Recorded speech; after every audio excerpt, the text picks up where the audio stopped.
وفينا وغادي هاد اي كل نهار كيهبلنا بشي تقنيه جديده. ما تقولش لي ما شفتيش فيديوهات مصايبين على جوجل فيو 3 الخيال العلمي، تقنيه كتخليك تصايب فيديوهات واقعيه غير من نص صغير، سيناريو اللي كاتبو بايديك، كيعطيك الصوت والحركات وحتى الكريماز ديال الممثلين اللي كاملين مصايبين بالذكاء الاصطناعي. ونزيدك ممكن يدوب باللهجه اللي بغيتي، بالاخص الدارجه المغربيه، وماشي غير هادشي، يقدروا يهضروا بالطنجاويه بالكازاويه وحتى بالمراكشيه الا بغيتي. ومن بين هاد الفيديوهات اللي دارت البوز مؤخرا، سلام الدراري، السلام عليكم البنات.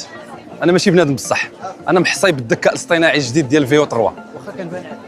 هذه اللي كتقول بلي حنا غير من الاي مصايبين، واللي صايبنا فلان بن فلان، وبلا شك غادي تكون شفتيها وطلعت لك ملي غادي تكون كتسكرولي في لي ريزو سوسيو. ولكن واش هذا الشيء غادي يكون عنده تاثير كبير على العالم السينمائي في العالم، ولا لي فيلم ميكر اللي كيخدموا في هذا الدومين، او لا ممكن يفتح افاق جديده؟ وانت اش بالك؟ واش هذا الفيو 3 نعمه او لا نقمه؟ خلي لنا الراي ديالك في التعاليق، وما تنساش الجيم ديالك والبارطاج ديالك هو اللي كيخلينا مستمرين. هذا مكان تهلاو.